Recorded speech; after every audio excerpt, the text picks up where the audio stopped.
Bonjour maître, je suis Sayan Lekan, cadre à PASTEF France. Tout d'abord, je vous remercie pour toute cette compilation et toute cette consolidation de ces vidéos que vous avez montrées et qui sont preuve des atrocités que nous vivons au Sénégal. Maître, moi, la question qui me trotte tout le temps, c'est de savoir qu'est-ce qui vous a motivé à porter ce combat auprès de Ousmane Sonko, parce que si on se rappelle bien, le début de ce combat l'a porté sur le fait de pouvoir défendre le président Ousmane Sonko face à ces gens qui l'ont diabolisé. Mais je vois qu'il y a une continuité qui a été faite par rapport à ce combat que vous portez là. Qu'est-ce qui est à l'origine de cette motivation-là pour porter ce combat auprès d'Ousmane Sonko et auprès du peuple sénégalais? Et l'autre chose que je voulais vous dire, maître, vous faites partie de l'espoir de tout un peuple. Le Sénégal en foi à vous. Le Sénégal a confiance en vous. Parce qu'actuellement, nous sommes en train de vivre des nuits sombres. Et je pense que vous portez un combat de tout un peuple. Et nous avons espoir et foi en vous. Et espérons que tous les gens qui sont impliqués dans ces meurtres et dans ces atrocités-là seront punis. Merci. Nous avons été saisis par des victimes, des familles de victimes de meurtres, par des personnes qui ont été blessées, qui ont été torturées et qui ont probablement eu connaissance de mon existence à travers, en effet, la désignation que m'avait donnée Ousmane Sonko dans le cadre de l'affaire qu'il opposait au ministre du Tourisme. Vous vous souvenez, cette affaire a amené le régime sénégalais à m'expulser du territoire parce qu'ils considéraient que les propos que j'avais tenus sur M. Sall ne les convenaient pas, ne leur convenaient pas. Vous vous rappelez, j'avais dit que cette audience déterminerait le devenir politique de ce régime et sa nature ou non démocratique. Ce n'est pas des propos particulièrement offensants. Je pense que la suite a confirmé qu'on pouvait se poser cette question.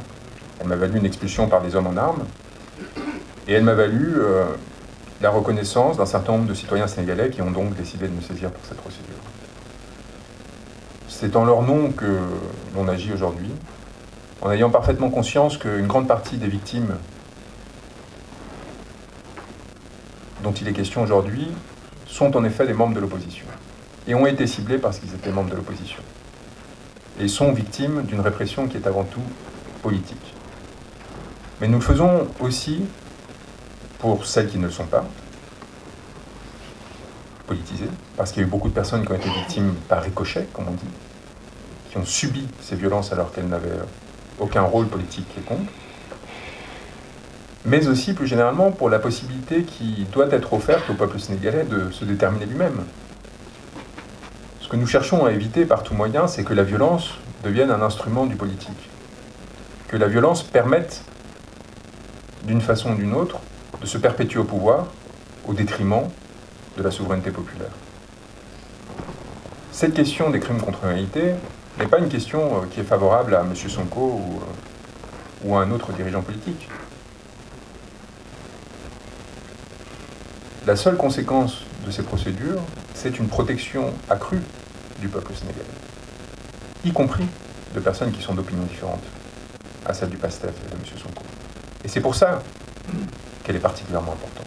Et c'est pour ça que, de façon générale, tout Sénégalais, y compris s'ils considèrent que M. Sall a été un président important, pour quelles que soient les raisons, devrait se préoccuper de ce que nous sommes en train de montrer. Devrait demander à ce qu'il y soit mis fin. Parce que sinon, le risque est qu'un jour, il y soit confronté. Parce que sinon, le risque est que demain, un dirigeant politique utilise à son tour de ces violences pour faire taire la nouvelle opposition dans laquelle ils seront peut-être intégrés.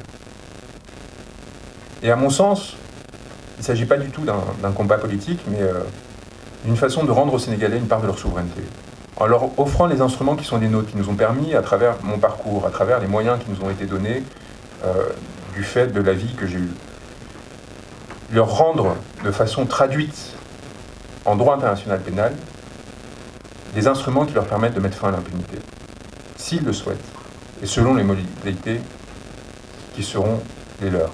Nous n'allons pas prendre la place du peuple sénégalais ou d'une quelconque juridiction. Mais par contre, avec cet instrument, qui encore une fois, d'où l'importance de le rendre public, les Sénégalais auront la possibilité d'avoir une base qui leur permettra d'une part de démontrer la réalité des crimes en question, d'établir les responsabilités, les commissions de qui est responsable des crimes, et ça me permet de répondre au militant panafricaniste qui m'a saisi, et de décider, à partir de là, de la suite à donner, souverainement.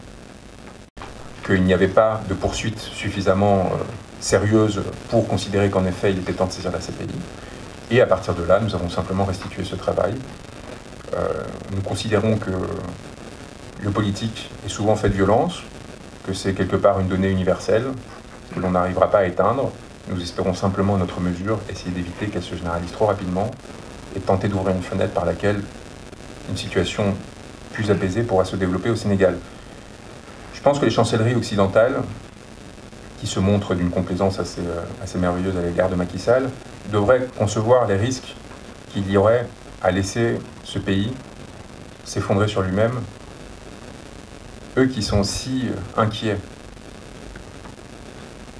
des questions migratoires, je leur pose la question suivante. Qu'en sera-t-il si un jour le Sénégal sombre dans la guerre civile du fait de l'usage systématique de violence par ce régime? Qu'en sera-t-il si un jour ce pays finit par se scinder et si, à la violence actuelle du régime, répliquait d'autres formes de violence? Qu'en sera-t-il si des pouvoirs frontaliers essayaient de profiter de cette situation pour tenter de se saisir d'une partie des nouvelles ressources découvertes par le Sénégal?